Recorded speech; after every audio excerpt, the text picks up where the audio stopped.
separe la síntesis de la proteína. ¿Estamos de acuerdo? Ok, la siguiente, por favor. El otro tipo de polimorfismo se les llama indel. ¿Quién me puede explicar qué significa indel? Según el ejemplo que les muestro. Ahí dice la secuencia silvestre y abajo, ¿qué significa que sea indel? ¿Qué les dice esa imagen, chicos? Pues, bueno, significa que va a añadir o va a hacer una deleción, o sea, va a quitar ciertas, bueno, sí, ciertas bases. Así es. A una secuencia básica. Ajá. Entonces, indel se refiere a inserciones y a deleciones, como lo acaba de decir correctamente Pablo. ¿Lo ven o no? En la parte de abajo se quitan 3 bases y en la de abajo, en la siguiente, se insertan 4 bases. ¿Estamos de acuerdo? Entonces, los indel son inserciones y deleciones. ¿Estamos de acuerdo? Aquí ya vamos viendo 2 tipos de polimorfismos, los SNPs y los indel, ¿ok? La siguiente, por favor. Otro tipo de polimorfismo son los BNTRs. ¿Qué les dice esta imagen, chicos?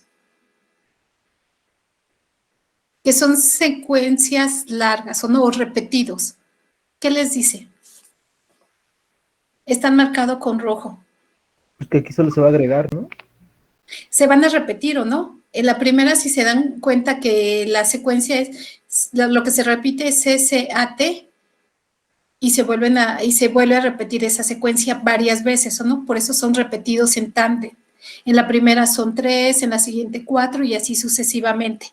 ¿Sí lo alcanzan a visualizar en la lámina? ¿Eso es como una expansión de tripletes? Ajá, exactamente, como si fuera una expansión de tripletes, pero son diferentes tipos de polimorfismos que encontramos dentro del genoma humano. ¿Estamos de acuerdo?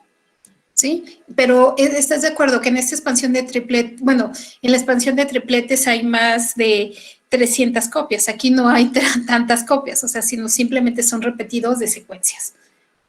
¿Ok?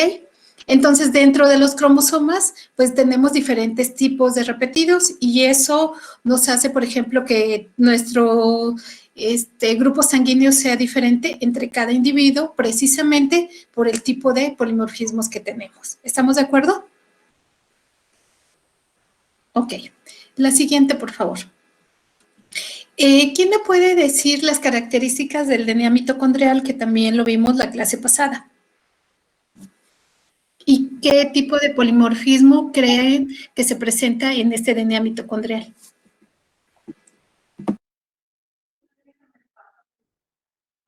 Pues que es bicatenaria y que tiene que ser circular y cerrada sin extremos. ¿Y qué tipo de polimorfismo piensas que se presenta en el DNA mitocondrial? El de... De los que acabamos de describir ahorita. ¿Cuál te imaginas? ¿Indel? No. Más abundantes son los SNPs y es el que se encuentra dentro de la mitocondria, ¿ok? Entonces, en la mitocondria, en esta parte que les marco con una flechita que se llama the loop, es donde se encuentra ese tipo de polimorfismos. ¿Estamos de acuerdo? Entonces, el polimorfismo que se encuentra dentro del DNA mitocondrial son los SNPs. ¿Estamos de acuerdo? Ok. La siguiente, por favor. Entonces, si ya más o menos entendieron y bueno, y comprendieron que los polimorfismos son los SNPs, los INDE, los BNTRs, ¿qué metodologías utilizarían para determinar la presencia de un polimorfismo? Con lo que hemos visto durante el curso. Enzimas de restricción, doctora. Ajá. A ver, Monse, ¿me podrías explicar esta lámina, esta diapositiva? ¿Qué intento decirles? Por favor. Supongo que es una secuencia específica, ¿no? Que supongo que es, bueno, no. Más bien son 2 polimorfismos, en un individuo y en otro. Entonces, como estos polimorfismos son diferentes, yo supongo que se va a utilizar una enzima de restricción para uno. y como las secuencias van a ser diferentes, la enzima de restricción va a funcionar solamente en una secuencia, que es como vamos a poder distinguir si existe un polimorfismo o no. Entonces el diagramita donde ves dos banditas y una, ¿qué te dice? Porque te marca, o sea, es el mismo gen y son dos secuencias, es una secuencia, ¿no? De dos individuos. En el primer individuo, cuando tú usas la enzima EQR1, te hace dos cortes, ¿estamos de acuerdo? Un corte de 400 y otro de 200. En el individuo 2, se utiliza la misma enzima, es la misma secuencia, pero ahí no te hace un corte, ¿estás de acuerdo? O sea, las enzimas no, por lo menos esa secuencia del DNA no tiene ese reconocimiento para que esa enzima llegue y corte y no te corta la banda, por eso te da una banda de 600 pares de bases. ¿Eso qué te indica? Que la secuencia es diferente, ¿no? Como la enzima de restricción identifica una secuencia específica, por ejemplo, en el individuo 2 no es la misma secuencia, entonces la enzima de restricción no puede cortar. Entonces, en el primer individuo, la enzima de restricción sí reconoció la secuencia y la cortó y la hizo unos fragmentos. Pero en el segundo individuo, como la enzima no lo reconoció, entonces no se cortó y la secuencia se pasa en su peso completo, o sea, no se cortó. Por eso pesa 600 pares de bases, ¿no? En su tamaño, ¿no? Su tamaño no es proteína. Ok, entonces eso significa que seguramente el individuo 2 presenta un polimorfismo y por eso hay un cambio en su secuencia y la enzima no es capaz de llegar, reconocer ese sitio y hacer ese corte. ¿Estamos de acuerdo? Sí, doctora. Ajá, y para esto es que lo miramos a nivel de un gel. Si queremos determinar como tal el cambio, si es de una sola base o algo, podemos hacer la secuenciación. Y ahí, teniendo ya la secuencia, la podemos meter en la base de datos y podemos mirar en qué posición o del DNA, si está en la posición 3420. Eso está generando que no haya ese corte, o en la posición 120 está ese polimorfismo. ¿Estamos de acuerdo? Esa es una forma de cómo podemos estudiar a los polimorfismos. ¿Sí les quedó claro? ¿Más o menos, Héctor? Más o menos, más o menos. Sí. También puede ser que sean homocigotos, heterocigotos, también que no se den esos cambios. Ok, ¿me puedes pasar la siguiente, por favor? Entonces aquí, como también ya lo habíamos visto, ahí tenemos dos tipos de enzimas que podemos utilizar para cortar el DNA, que son los extremos pegajosos y los cohesivos. ¿Sí se acuerdan cuál era la diferencia entre una y otra? A ver, Irán. Claro, ¿por qué no? Los pegajosos eran los que el corte se hacía y era lineal, o sea, estaban los cortecitos para que se pudieran unir. No, esos son los cohesivos, se pudieran unir de manera normal. Y los pegajosos son los que tenían los cortes de manera distinta. Asimétricos, ¿o no? Que no dan un corte parejo, ¿no? Eso ya lo vimos, ¿o no? Esas son las características de las enzimas solamente. Y bueno, como también les mencioné en la primera clase, la siguiente, por favor, hay un catálogo de enzimas, que también ya lo vimos, que podemos utilizar para hacer todos esos cortes. Y estas enzimas se aíslan principalmente de microorganismos, principalmente de bacterias. ¿Estamos hasta aquí de acuerdo? Ok, la siguiente, por favor. Aquí, a lo mejor aquí a Héctor le queda un poquito más claro, que hace rato me decía que todavía no entendía bien esta parte del corte. Aquí les pongo una secuencia normal y una secuencia que está alterada. Hacemos una PCR, que es amplificar muchas copias de esa secuencia que nos interesa, y luego lo cortamos con una enzima de restricción. Y hacemos un gel y tenemos los siguientes resultados. La persona normal, un portador y un afectado. ¿Qué les dice este gel, chicos? ¿Por qué vemos en una 2 bandas? ¿Por qué en la otra vemos 3 bandas? ¿Y por qué vemos una sola banda? Pues porque hubo respuesta en... perdón. No digo, tiro. Bueno, puede ser porque hubo un control, bueno, donde se esperaba que por ejemplo, en la primera que vemos aquí es de 100 y 200 y se esperaría que en las demás fueran pues iguales, ¿no? Pero resultó que también hubo una tercera en la parte del portador, que es como que donde se encuentra la mutación, y en la cuestión del afectado, pues es la única que se presenta. ¿Están de acuerdo con Diego? Sí, yo solo creo que agregaría que esto sería de una enfermedad o para detectar una enfermedad recesiva, porque en el afectado, pues ambos alelos están mutados, entonces por eso ninguno de los alelos se cortó y ambos pasaron completos, o sea, están completos. La enzima de restricción no cortó. Y en el portador, solamente un alelo está normal, que es que por eso se producen las dos rayitas de 200 y 100 pares de bases. Pero como tiene un alelo normal, un alelo afectado o mutado, por eso se genera una línea en las 300 pares de Ok. bases. Entonces, para que les quede... Leo, ¿tenías algo que añadir, perdón?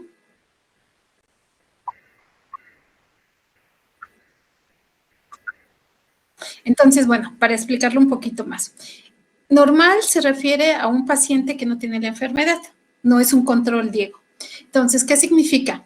Que esa persona normal, la copia de ese gen que está alterado, tiene su secuencia, bueno, cuando se hace el corte, se generan dos productos, uno de 100 pares de bases y otro de 200 pares de bases. ¿Estamos de acuerdo? Cuando es un portador, vemos que tiene un gen, el gen normal y aparte el gen afectado. ¿Estamos de acuerdo? Y en el afectado solamente tiene el gen afectado. Entonces, ¿qué significa? Que el portador es homocigoto o es heterocigoto. Es heterocigoto, ¿no? Es heterocigoto. ¿Y el afectado es? Homocigoto. Homocigoto. ¿Estamos de acuerdo? ¿Sí? Por eso vemos 3 bandas, por eso vemos 2 bandas y por eso vemos solo una banda. ¿Estamos de acuerdo? Entonces, así es como lo tenemos que explicar, ¿o no? Los polimorfismos los miramos de esa manera, chicos. O sea, hay que ver si su paciente es homocigoto, es heterocigoto, ver el tipo de alteración o y en qué posición está. ¿Estamos de acuerdo? Porque la mayoría de los polimorfismos no te generan como tal una enfermedad, sino te dan ciertas ganancias o ciertas ventajas. Un ejemplo es muy claro que hay pacientes o hay personas que nunca se van a infectar por HIV, precisamente porque tienen a ese polimorfismo que los protege. ¿Estamos de acuerdo? Así como lo mencionaba hace rato en la clase su compañero, hay personas que tienen X enfermedad y eso no permite que les dé paludismo. ¿Sí me explico? Entonces los polimorfismos nos dan muchas como ventajas. ¿Estamos de acuerdo? Pero para que se considere un polimorfismo se debe presentar por lo menos en el 1% de la población. ¿Hasta aquí todo claro? Ok, la siguiente, por favor. Entonces, aquí les decía, les voy a mostrar algunos trabajos de los que se han asociado ciertos polimorfismos con algunas enfermedades. Por ejemplo, este es el trabajo de una de mis compañeras que vio un polimorfismo de una tronina por una isoleucina en el gen NF4A y está asociado con diabetes gestacional en población mexicana. Entonces, es importante pues conocer o tener en cuenta todos esos polimorfismos porque podemos hacer o los podemos asociar con enfermedades o incluso se pueden considerar como biomarcadores. ¿Estamos de acuerdo? Y sobre todo en la población mexicana, porque recuerden que hay algunos polimorfismos o algunos genes que están asociados a X enfermedades en diferentes poblaciones, pero no necesariamente son los que podemos ver en la población mexicana. ¿Sí? ¿Estamos de acuerdo? Ok. Adelante, la siguiente, por favor. Y aquí es lo que lo veíamos hace rato, ¿no? Nosotros en un gel no podemos ver el solo cambio de una base por la otra, de una base por otra, como lo miran en el panel A, sino que tenemos que hacer una secuencia, la técnica de secuenciación, perdón, que es en el panel B, y ahí podemos ver ese cambio de una base por otra y les indica la posición, como les mencioné en el artículo anterior. Hay una posición de este aminoácido en tal lugar. No sé si lo alcancen a ver. Si no la alcanzan a ver porque está pequeñita, cuando se las ponga en el Classroom, pueden abrir la imagen y pueden visualizar. Donde está la flechita, ahí se ve el cambio de una citosina por una timina. Y ahí encontramos ese polimorfismo y nos indica la posición. ¿Estamos de acuerdo? Entonces, aquí ya hemos visto, podemos hacer PCRs, podemos hacer, cortarlos con las enzimas y hacer secuenciación para poder determinar los polimorfismos. Son las metodologías que podemos usar. ¿Estamos de acuerdo? Ok. La siguiente, por favor. Entonces, ¿por qué son tan importantes los polimorfismos, chicos? Porque hay, como yo les decía, en el DNA mitocondrial, el polimorfismo que se encuentra son los SNPs, son principalmente. Y el DNA mitocondrial nos ayuda para la identificación de individuos. ¿Estamos de acuerdo? Porque si recuerdan las características del DNA mitocondrial, aparte de que es circular, de que tiene pocos genes, no tiene tantos intrones, se hereda por vía materna. Entonces, cuando uno quiere saber si es tu mamá, el DNA mitocondrial se comparte o no. Entonces, el DNA mitocondrial de Héctor es el mismo que de su mamá, que de su hermana. Entonces, podemos hacer pruebas de paternidad o de identificación de individuos usando el DNA mitocondrial. ¿Estamos de acuerdo? Ok. También es importante conocer el DNA mitocondrial porque finalmente nos puede indicar de dónde venimos o no, cuál es nuestra ancestría, y teniendo todos esos antecedentes podemos ver qué enfermedades somos más propensos o es más propensa como tal la población. ¿Hasta aquí estamos claros? La siguiente, por favor. Bueno, aquí lo que les decía, las variantes del DNA mitocondrial, bueno, que les decía, el polimorfismo que se encuentra dentro del DNA mitocondrial son los SNPs. La siguiente, por favor. ¿Y cómo, así para que tengan una idea, cómo se hace, bueno, cómo podemos hacer la identificación de estos polimorfismos? Puedes hacer como cepillado bucal, como lo ven en la imagen. Luego podemos obtener el DNA con ciertos kits que usamos en el laboratorio, vemos que el DNA esté íntegro, luego hacemos la PCR, secuenciamos y como tal nos da la secuencia y podemos ver el polimorfismo. Estas metodologías son muy sencillas y ustedes la pueden aplicar para alguna enfermedad o algo que quieran conocer durante su práctica clínica. La siguiente, por favor. ¿Hasta aquí no tiene ninguna duda? Ok. ¿Se acuerdan que les decía que cuando se desarrolló toda esta parte del proyecto del genoma humano se tienen plataformas? Entonces, nosotros podemos meter nuestra secuencia, por ejemplo, la secuencia de nuestro DNA mitocondrial a esta página que se llama MitoWeb. La introducimos y nos da como resultado nuestra ancestría. La siguiente, por favor. ¿Sí? Entonces, aquí nos indica qué haplotipo, de nuestras características para poder determinar algunas enfermedades que nos pudieran afectar a la larga. Entonces, es bien importante tener o conocer todo este tipo de herramientas para poderlas, sobre todo, utilizarlas ustedes como médicos para su diagnóstico. ¿Sale? Ese es lo más importante. La siguiente, por favor. Y aquí, pues aquí les muestro, ¿no? De dónde venimos. Si son de Asia, de Europa, de dónde es nuestra ancestría. ¿Ok? Todas esas plataformas están disponibles, chicos, ¿eh? Las pueden usar de manera libre. La siguiente, por favor. Bueno, y aquí igual se han hecho algunos estudios en los cuales se ha visto el DNA mitocondrial y se ha relacionado con algunas enfermedades. ¿Estamos de acuerdo? Entonces, con estos como artículos que les pongo es simplemente para que vean cómo se pueden asociar algunos polimorfismos con algunas enfermedades. ¿Estamos de acuerdo? No necesito que se las aprendan ni nada, simplemente es una forma de decirles, son muy importantes conocer los diferentes tipos de polimorfismos y se pueden asociar a algunas enfermedades. ¿Estamos de acuerdo? Ok, la siguiente, por favor. El otro son las secuencias cortas en tándem, también que es otro tipo de polimorfismos, y es el doctor quien descubrió toda esta parte. ¿Cómo se estudia? De la misma manera que lo acabamos de ver. La siguiente, por favor. Aquí los STR se pueden amplificar por PCR y podemos hacer la electroforesis, como ya lo hemos visto en las siguientes diapositivas. La siguiente, por favor. A lo mejor. Ok. ¿Hasta aquí tienen alguna duda, chicos?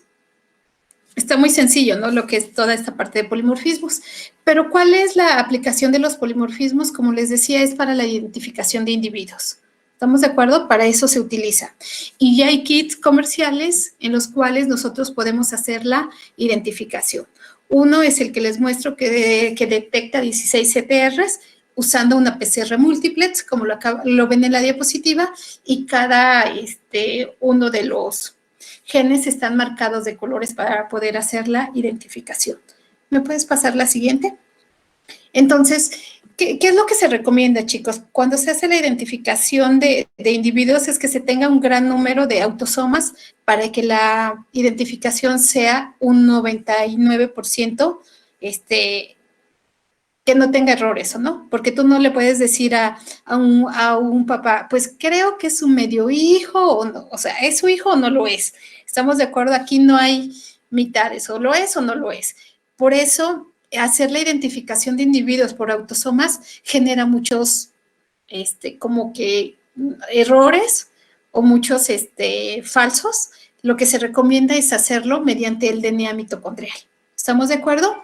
Y si quieres ver si es tu papá, usamos el cromosoma Y, que sabes que ese cromosoma Y lo tienes tú, lo tiene tu papá, es idéntico, ¿no? Al tuyo, al de tu papá, al de tu abuelo, al de tus tíos. Ahí no hay cambios. ¿Estamos de acuerdo? Entonces, por eso las pruebas de identificación de individuos se hacen o por DNA mitocondrial o por cromosoma Y. ¿Estamos de acuerdo? O al menos que tengas un buen kit que sea muy, muy, muy eficiente, o sea, que casi te haga todos los autosomas para que los errores sean mínimos. ¿Estamos de acuerdo? Sobre todo cuando se dan esos problemas legales de paternidad, ¿o no? De si es tu hijo, si no es tu hijo y si tienes que mantenerlo o no, en todas esas cuestiones de abogados, ¿ok? La siguiente, por favor. Entonces, aquí les muestro, pues, algunos marcadores que se utilizan para la identificación de individuos mediante los autosomas. Aquí alcanzan a ver, pues aquí están los autosomas y te indican los piquitos. Y aquí abajo es uno de caricatura, ven que este individuo tiene el 15, el 14 y el 24, ¿no? Perdón, tiene el 14 y el 16, 24 y 25. El 15 significa que es homocigoto. ¿Estamos de acuerdo? ¿Sí? El otro es heterocigoto porque tiene 14 y 16 y el otro también es heterocigoto porque tiene 24 y 25. ¿Estamos de acuerdo? Entonces, así se hacen todos para la identificación de individuos mediante autosomas. La siguiente, por favor. ¿Y qué ventaja tiene usar estas técnicas como usamos un secuenciador? Aquí podemos ver microdeleciones. No sé si lo alcanzan a mirar. Arriba hay un 15 y luego hay un 15.2. Hay microdeleciones también. Es tan sensible el equipo que nosotros podemos visualizar esas microdeleciones. ¿Estamos de acuerdo?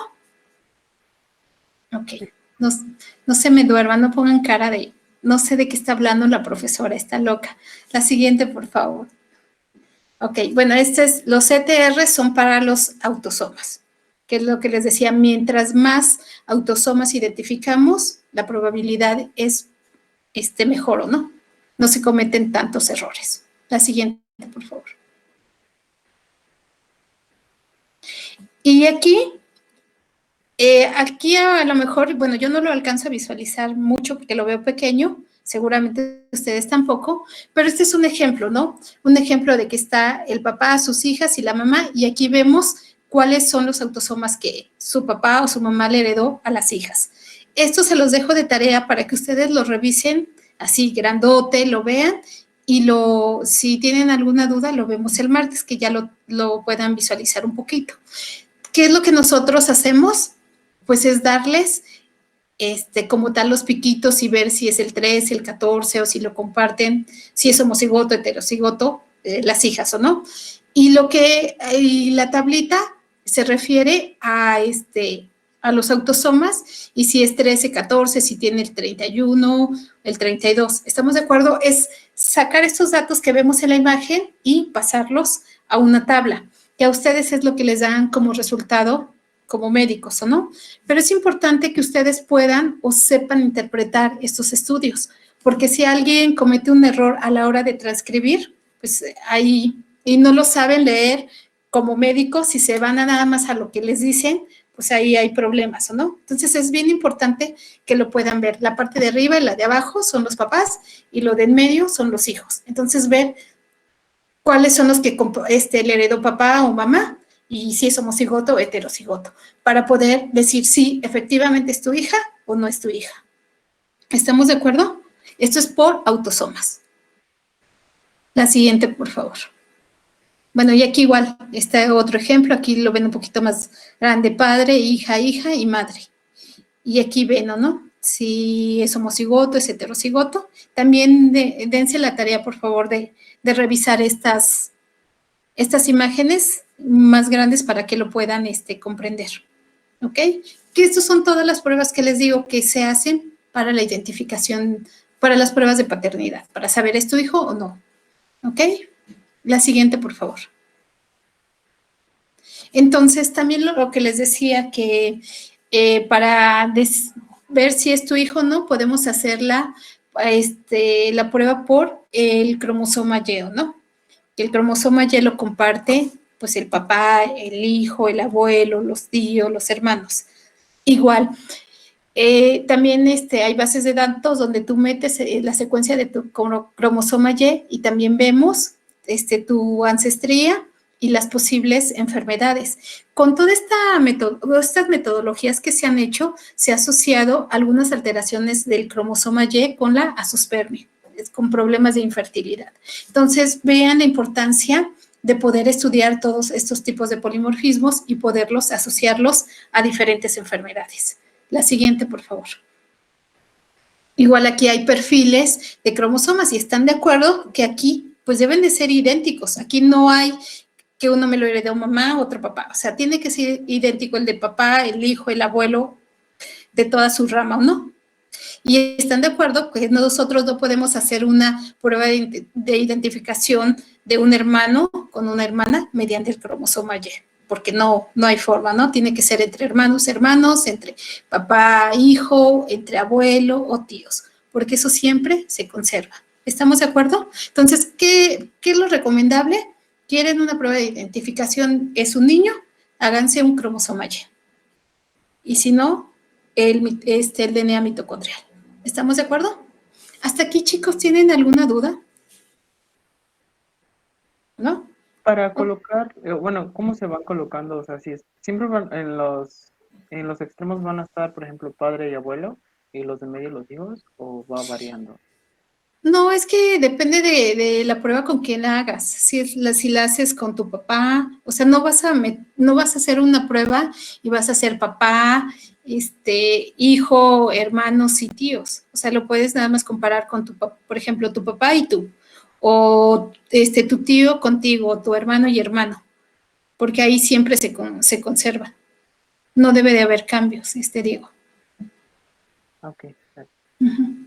En los autosomas sí lo tienes que comparar, ¿o no? Con papá, mamá, y pues el involucrado, el hijo o la hija. ¿Sí, Diego? Sí, muchas gracias. Ok, la siguiente, por favor. Bueno, y igual aquí son de marcadores, ¿o no? De una comparación de un cromosoma Y entre un padre y un hijo para que ustedes lo puedan visualizar esos ejemplos. La siguiente, por favor. Disculpe, mande.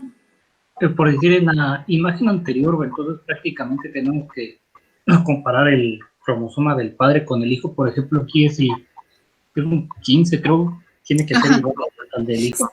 Sí, tiene que ser igual, porque aquí no hay cambios. O sea, si no son iguales, pues no es tu papá. ¿Estás de acuerdo? Aquí no hay. Puede haber una microdeleción o algo, pero no puede haber, te voy a decir un número tonto, así, un 20 con un que no haya 20, ¿sí me explico? O sea, tienen que ser idénticos. Ok. La siguiente, por favor. Y lo que les decía, igual como en el DNA mitocondrial, la plataforma es el GYORT, donde tú metes tu secuencia y puedes ver tu ancestría, ¿no? Por la vía paterna. Y el mitocondrial por la vía materna, ¿no? Y toda esa información para ustedes como médicos, pues tiene gran relevancia. ¿Estamos de acuerdo? Sí. Ok. La siguiente, por favor. Y aquí era lo que les decía. Un polimorfismo, una alteración en el cromosoma en el cromosoma Y, se ha asociado principalmente a azoospermia, que es infertilidad en los hombres. ¿Ok? Y si gustan, lo pueden revisar en el artículo que les pongo ahí. La siguiente, por favor. Hasta aquí no tienen ninguna duda, ¿no? A ver, Eduardo, porque como ya estás muy calladito, ¿me podrías decir los diferentes polimorfismos que hemos visto? Fueron los polimorfismos de un solo nucleótido, los polimorfismos indel, que podían ser tanto por inserciones como por deleciones, y los de NTR. Ok. ¿Cuál es el polimorfismo más abundante? Eunice. Perdón. SNPs, ok, ya la contestó.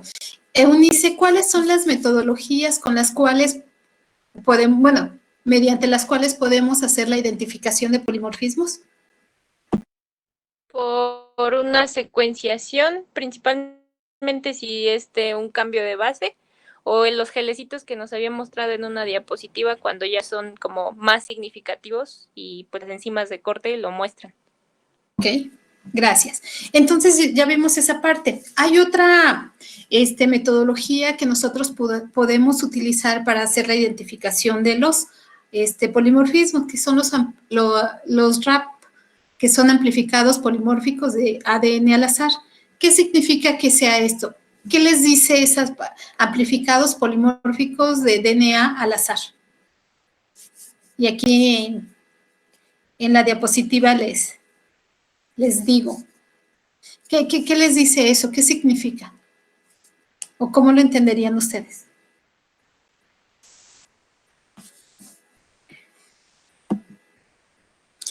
Héctor, José, Leo, Magali. A lo mejor va a secuenciar una parte, bueno, o varias partes, pero al azar. O sea, ya tú no vas a poner como el punto específico, sino como aleatoriamente. Más que amplificar, van a hacer cortes. Se van a hacer cortes. ¿Me puedes pasar la siguiente, Brenda, por favor? Son cortes. O sea, son con enzimas. ¿Se acuerdan las enzimas de restricción? Va a ser cortes al azar en el DNA. ¿Sí? Y estas metodologías las usamos para la identificación de polimorfismos, por ejemplo, en bacterias o en levaduras. ¿Sale? Entonces aquí podemos ver algunos perfiles. Pones ciertas enzimas y ves si hacen cortes y puedes tener tus controles y puedes compararlos con algo, ¿no? Y podemos hacer la identificación. Les quisiera así hacer un comentario breve. No sé, no recuerdo bien en qué año, pero hubo un problema en el hospital en el cual en los cuneros los recién nacidos se infectaron de pseudomonas. Entonces, obviamente, ¿a quién les echan la culpa? A los chicos, a los internos, a todos ellos nuevos les echan la culpa. Entonces, ¿ustedes qué harían para decir esa pseudomona que está presente en esos recién nacidos? No, yo no la traje o no es la que yo tengo. ¿Qué harían, chicos, ustedes? Porque al final son cosas que pasan, ¿o no? Y que finalmente ustedes como médicos, como residentes, como lo quieran ver, siempre los de abajo siempre van a tener la culpa más que los doctores o todos ellos. ¿Qué harían ustedes para poder decir, no, estas no son mías? Bueno, yo lo que haría, doctora, sería, pues, si dicen que pseudomonas, le tomaría una muestra primero al pobrecito interno, y aparte a los cuneros, ya ve que le tenemos que tomar muestras y todo para ver la microbiota pues del hospital, ¿no? La nosocomial, y empezar a hacer pues todas estas pruebas con las enzimas de restricción, las PCRs, y pues nos van a sacar diferente secuenciación, ¿no? Y, bueno, y obviamente patrones, ¿no? Diferentes patrones como lo que acabamos de ver aquí, ¿o no? Esta diapositiva. Entonces va a ser un patrón, las pseudomonas que tú tienes, y va a ser el otro patrón, las pseudomonas que tienen los niños, ¿o no? El cunero. Pensando que el 1 sean las que tiene Santiago, 2 y 3 son las que tiene el cunero. O el cunero y los niños. Y ven que el patrón no es el mismo. ¿Estamos de acuerdo? Entonces ahí Santiago puede decir, sí, pero la pseudomona que yo tengo no es la misma que tiene ellos. Entonces yo no soy el culpable. ¿Estamos de acuerdo? Entonces así es la forma de que uno pueda decir que al final de toda esa historia fueron las enfermeras. Entonces sí es importante que ustedes puedan utilizar todas esas herramientas, pues no solamente para hacer un buen diagnóstico o para usar estos polimorfismos para asociarlos con enfermedades, sino incluso ustedes como para defenderse de una manera legal o no. Entonces, esta metodología en especial se utiliza para cuando son genomas sencillos, como el de una bacteria, como el de una levadura, pero es complicado poder hacerlo en genomas como el humano, porque es tan grande y de repente no son tan reproducibles los resultados. Pero sin embargo se puede utilizar esta metodología para la identificación de polimorfismos. ¿Estamos de acuerdo? Y ya incluso después pueden incluso mandar, secuenciar y decir, no, esta simplemente no es la que yo traigo, ¿no? Ok, la siguiente, por favor. Entonces, ¿cuáles son las desventajas? Pues era lo que les decía, que no son muy reproducibles y que se utilizan para genomas sencillos, no para el humano como tal. La siguiente, por favor. Otra metodología que, bueno, y aquí es lo que les muestro igual. Aquí son una levadura, son de levaduras y ustedes pueden ver los diferentes patrones y hacer la identificación, ¿o no? La siguiente, por favor. Otra metodología son los AFLPs, son los polimorfismos AFLPs. ¿Qué ventaja tienen estos polimorfismos? Esto sí lo podemos usar para genomas más complejos. ¿En qué consiste? Tienen una secuencia de DNA, le vamos a meter enzimas, van a hacer cortes al azar, luego nosotros le vamos a poner ciertos adaptadores, vamos a hacer una PCR preselectiva y en la parte de arriba, en el gel de arriba, ustedes ven como un barrido, no se definen como tal bandas, porque ya tienes el DNA, ya hubo cortes, le pones adaptadores y hace un barrido. No hay bandas como tal. Luego haces una PCR selectiva, igual le vuelves a poner oligonucleótidos con ciertas secuencias y luego la selectiva. Y en la parte de abajo ustedes ya pueden ver como tal bandas. ¿Estamos de acuerdo? Y me va a decir Héctor, ¿y para qué? ¿Qué importancia tiene ver un barrido? ¿Qué importancia tiene que ver para las bandas? Pues solamente la doctora, porque es la única que le gusta y entiende toda esta parte. Sí es importante, chicos. La siguiente, por favor. Porque nosotros aquí podemos ver qué bandas o qué genes se expresan o no se expresan bajo ciertas condiciones. ¿Estamos de acuerdo? El primer carril es el marcador y los siguientes es el CES, control, y unas amibas que son las que yo trabajo, sometidas a diferentes condiciones, a 3 horas y a 6 horas. ¿Estamos de acuerdo? Entonces, el control es sin nada, son sin tratamiento. Las otras son con el tratamiento a diferentes tiempos. Si ustedes son un poquito curiosos, van a ver que hay bandas que no están expresadas en el control y sin embargo se expresan a las 3 y a las 6 horas. ¿Están de acuerdo conmigo? Hay otras que está expresada en el control y no se expresan desaparecen en el tratamiento de 3 y 6 horas. A eso se refiere utilizar esta metodología, ver genes que se pueden encender o apagar bajo ciertas condiciones. ¿Sí me explico? Entonces, con este proyecto o con este trabajo, nosotros lo que hicimos fue identificar algunos genes que se encendían y se apagaban durante el proceso de muerte celular programada, que fue mi trabajo doctoral. La siguiente, por favor. Pero esta metodología la pueden usar para lo que quieran, chicos. no solamente para amibas, sino para cualquier enfermedad o algo que ustedes quieran ponerle un nombre y un apellido. Entonces, una vez que nosotros identificamos esas secuencias, los clonamos en un vector, mandamos a secuenciar y ya le pusimos el nombre y el apellido a cada uno de los genes que nosotros identificamos. ¿Sí me van siguiendo o ya los perdí, Héctor? Que Héctor veo con cara de aburrido. La siguiente, por favor. Disculpe, doctora, entonces como tal, los AFLPs le dan, o sea, nos puede brindar el nombre de la enfermedad. O sea, No te brinda el nombre de la enfermedad, Diego. La información que te brinda te da patrones diferenciales de algunos genes. Y esas bandas diferenciales tú las puedes clonar.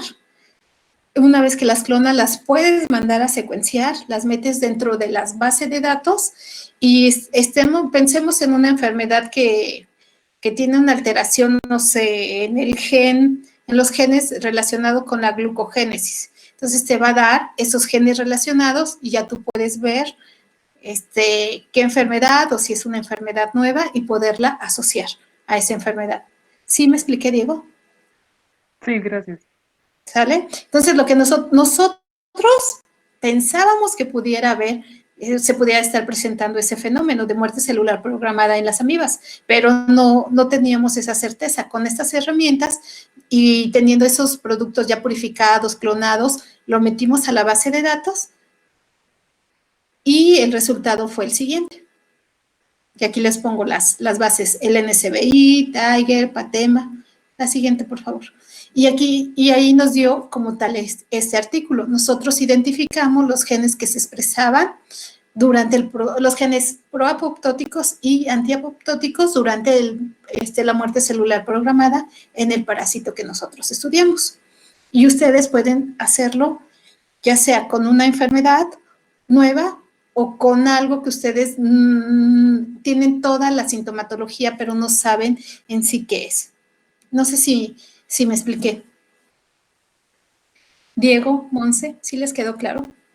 Héctor, aunque tengas cara de dormido. ¿Sí? ¿Sí les quedó claro? Entonces, lo que quiero es que puedan ver todo lo que pueden hacer con todo esto que les estamos dando, o sea, con todas estas herramientas. O sea, que no se quede su mundo solamente en hacer una historia clínica, en seguir pues todas esas guías de tienes que darle cierta cantidad de fármaco. No, o sea, que su mente se abra, se expanda para ir un poquito más allá. Independientemente de que entre ya más científica, ¿sí me explico? O sea, no hacer esta parte de, ay, voy a hacer un estudio de hospital y en su especialidad pueden hacer una buena tesis, pero una tesis, o sea, meterle un poquito más de tienen a la mano, que al final ustedes son los médicos del futuro, chicos. Ustedes tienen que usar todas estas herramientas, tienen que saber usarlas y aplicarlas. ¿Sí? ¿Tienen alguna duda? ¿No, Héctor? No los puedo ver, les daría un chocolate para que no se duerman, pero pues no hay manera de cómo hacerlo. Pues prácticamente hasta aquí terminamos lo que es la clase. ¿Tienen alguna duda, algo con respecto a esta clase, con respecto a las anteriores? Recuerden que pues el siguiente martes ya tenemos el primer parcial. ¿No? Okay. Yo, doctora. Dime, Eunice. Es que nos dijo que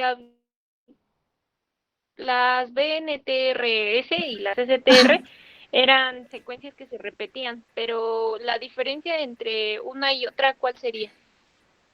A ver, ¿me la vuelves a repetir? ¿Los BNTRs y cuál? Y los STR. Ajá. Lo que pasa es que los BNTR son secuencias repetidos en tándem, son secuencias que se repiten muchas veces y los NTR son también secuencias, pero se repiten menos veces porque son short tandem repeat y los otros son BNTR se repiten un poquito más de veces. Que al final ahorita con toda esta parte de los polimorfismos se va a cambiar para que se queden con un solo término, porque al final vienen siendo prácticamente lo mismo, Eunice. Gracias, doctora. Sí, no, ¿de qué? ¿Alguien más? ¿No? Ok, bueno, pues entonces, ¿quién quiere iniciar con su presentación?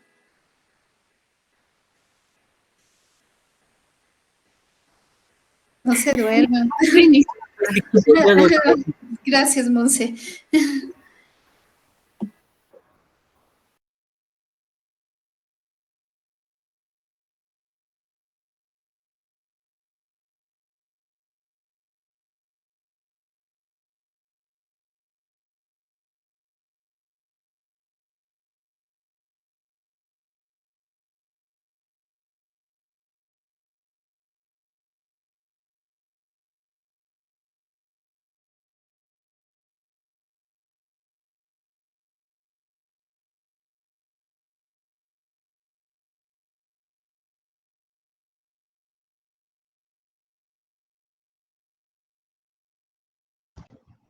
Ay, perdón, doctora, es que se está trabando mi compu, no sé por qué. Sí, no te preocupes, Monse.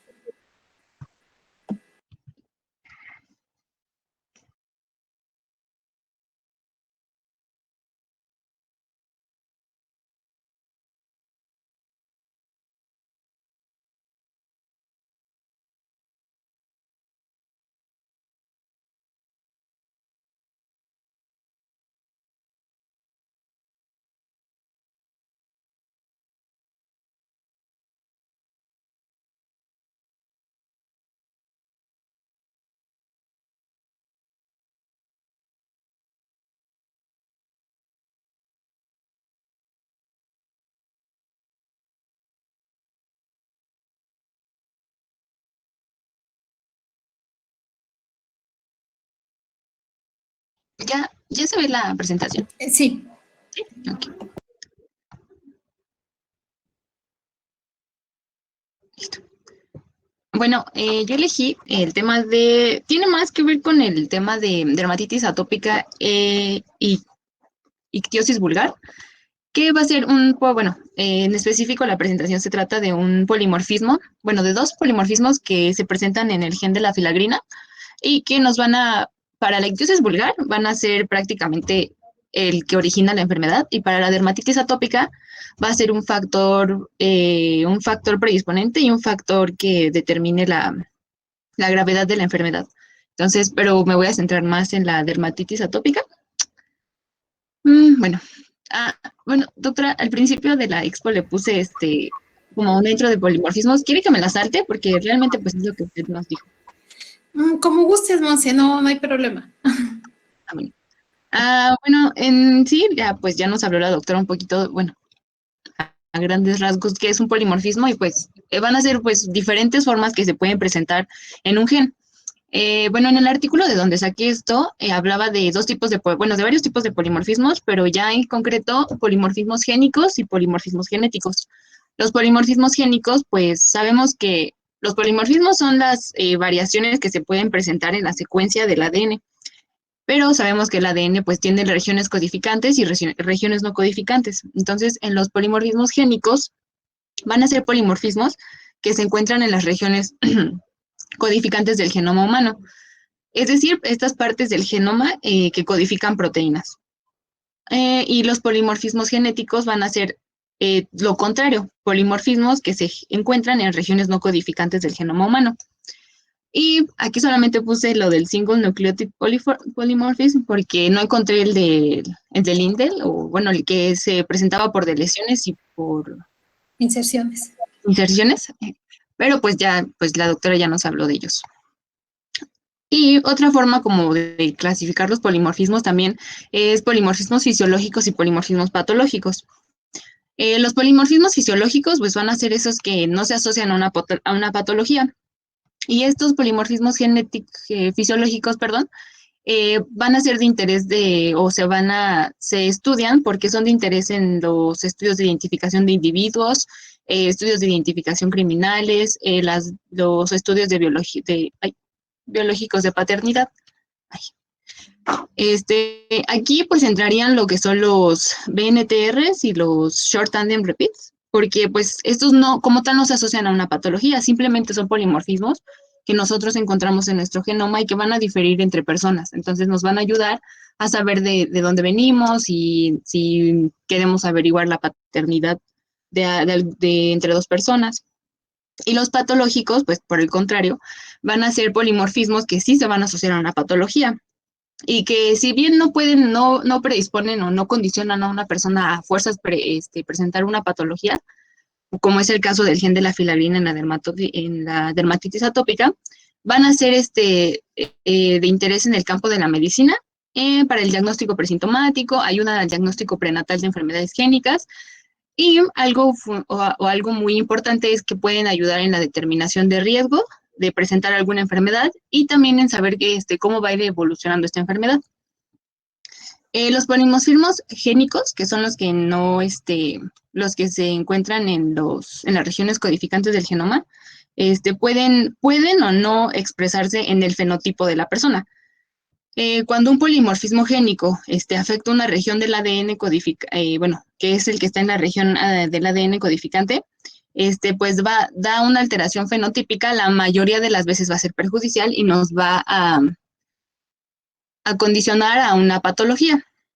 ¿Qué es lo que puede causar un polimorfismo? Pues se puede dar en la recombinación homóloga, en la segregación de los cromosomas. Las mutaciones en sí pues van a ser polimorfismo, solamente que el término polimorfismo y el término mutación se utilizan en situaciones diferentes, porque una mutación, hablamos de una mutación ya cuando se trata o está involucrada una patología. También en las duplicaciones y en las transposiciones, pues que también pertenecen al grupo de las mutaciones. Y ya como tal, es sobre la dermatitis atópica esta exposición. Entonces les voy a dar como una pequeña definición e introducción de lo que es la dermatitis. Va a ser una enfermedad alérgica inflamatoria de la piel que va a cursar con picor intenso, enrojecimiento, edema, descamación, formación de vesículas, la piel va a ser muy seca, va a ser muy sensible y se va a irritar fácilmente. Esto, como lo dice su nombre, pues es por una predisposición genética, que es la atopía. Esto a mí me parece de importancia porque esta enfermedad afecta al 3 al 20% de la población mundial, pero además se ha visto que va en aumento esta incidencia. Va a predominar en niños y adolescentes y el 85% de quienes presentan la dermatitis atópica la van a presentar en los primeros 5 años de vida. Y además la dermatitis atópica se asocia a otros procesos que forman parte de lo que se conoce como la marcha atópica, como lo es el asma, la rinitis alérgica, las alergias alimentarias. Entonces, también podría estar, este gen de la filagrina también podría estar implicado en la patología de estas enfermedades, igual en la fisiopatología, perdón. Luego, en cuanto a su fisiopatología y sus factores de riesgo, pues la fisiopatología de la dermatitis atópica en realidad es un espectro muy amplio que implica muchos factores, implica factores inmunológicos, factores genéticos y factores externos a nosotros, ¿no? Como son la dieta, los aeroalérgenos, los microorganismos que se encuentran en la microbiota normal de la piel. Pero pues en esta exposición nos vamos a centrar en los factores inmunológicos, específicamente el factor genético que nos predispone a desarrollar dermatitis atópica, que sería una mutación en el gen de la filagrina.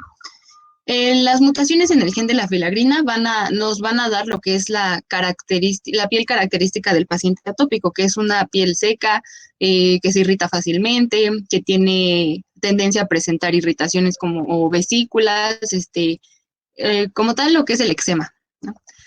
Y también presenta factores inmunológicos por una desregulación de los linfocitos TH2, las inmunoglobulinas, células de Langerhans y los eosinófilos. Pero como tal, pues esto no es de interés en esta exposición.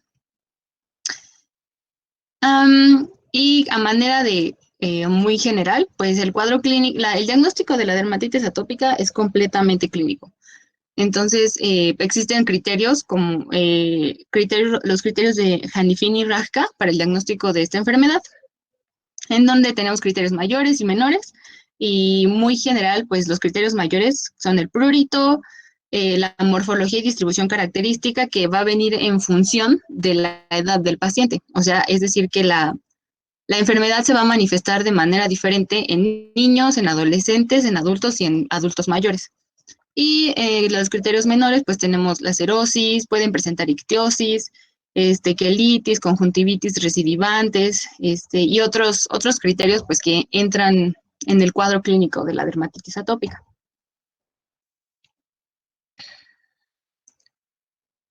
Bueno, y ya como tal, el gen de la filagrina, pues va a ser un gen que codifica una preproteína porque no codifica como tal la filagrina, sino que va a codificar a la profilagrina, que ya después por procesos que ocurren en la célula y cuando esta sale de la célula, se va a convertir en fragmentos de filagrina.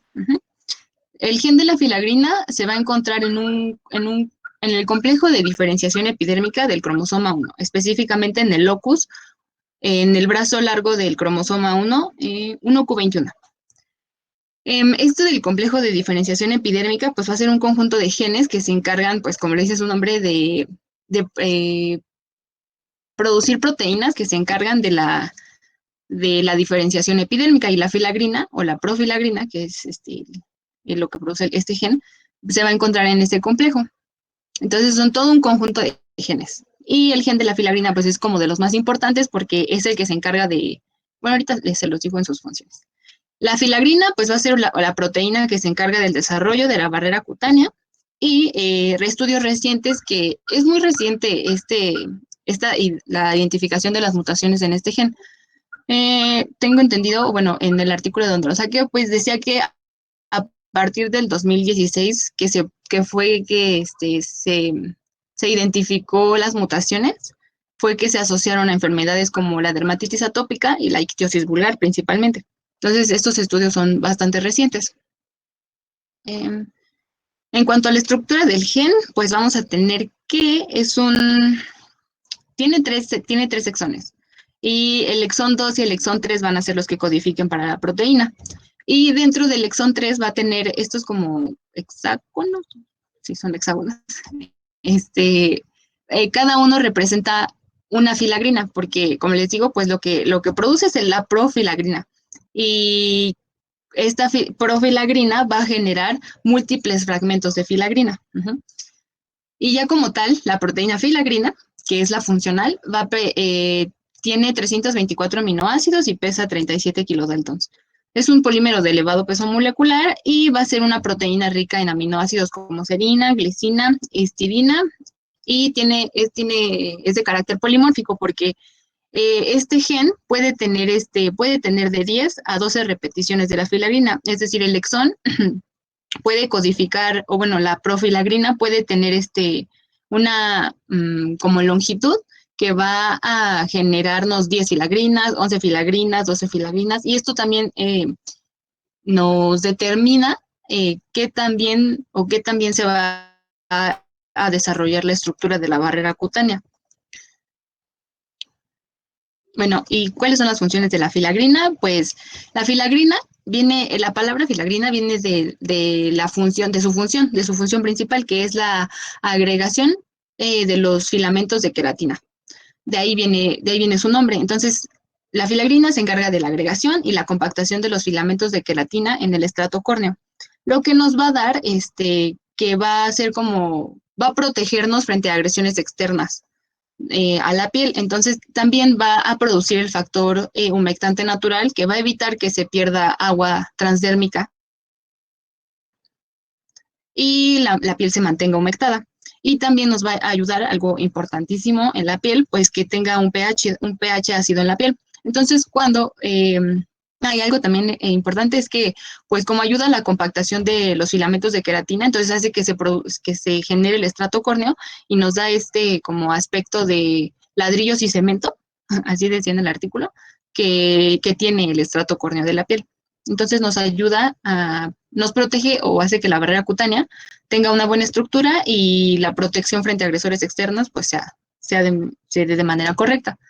Pero cuando hay un déficit de la filagrina o hay una mutación en esta proteína, va a haber una desregulación en la barrera epitelial, lo que nos va a llevar, o bueno, lo que se va a traducir como aumento del pH, va a haber incremento en la actividad de ciertas proteasas, va a haber disminución del factor humectante natural, lo que va a caracterizar a los pacientes atópicos son lo que caracteriza que tienen la piel seca.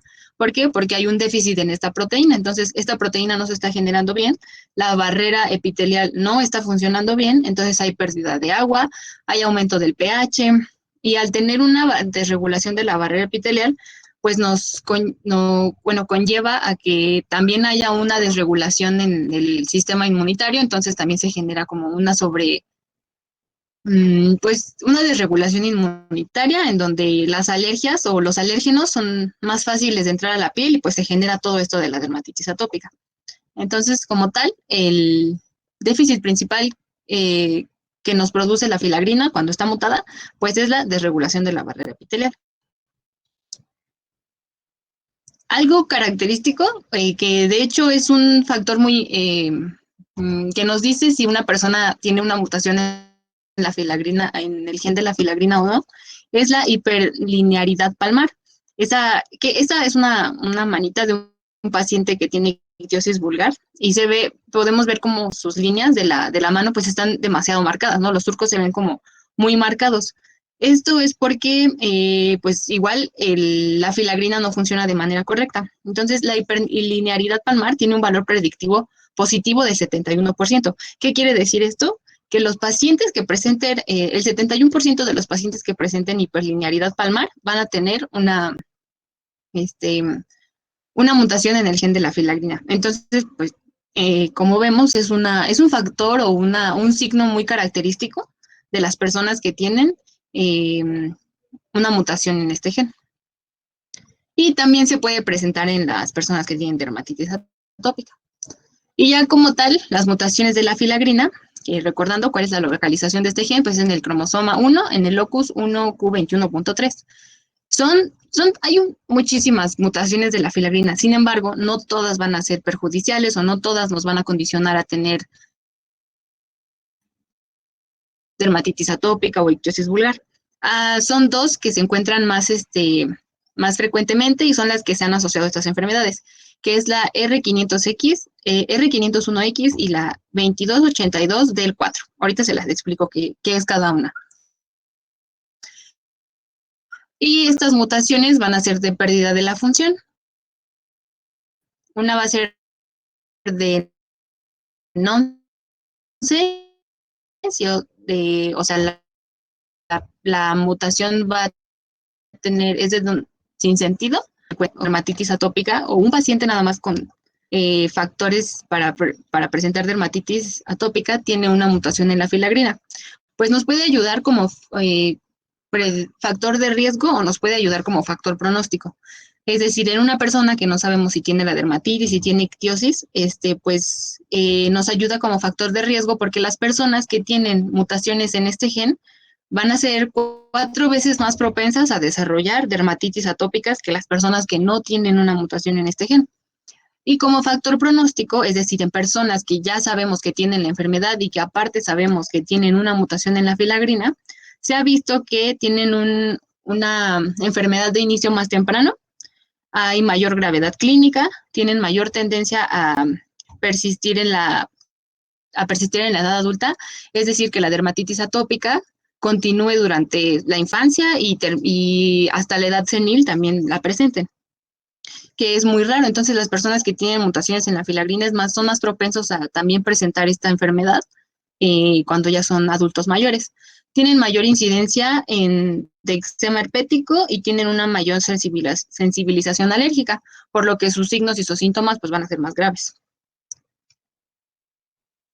Y en cuanto a las mutaciones específicas que les decía, está la de 2282 del 4, que va a ser una de lesión de 4 nucleótidos, que son citosina, adenina, guanina y timina, en la posición genómica 2282, lo que nos va a generar un cambio en el marco de lectura y va a generarse una proteína que pues no se generó de manera correcta.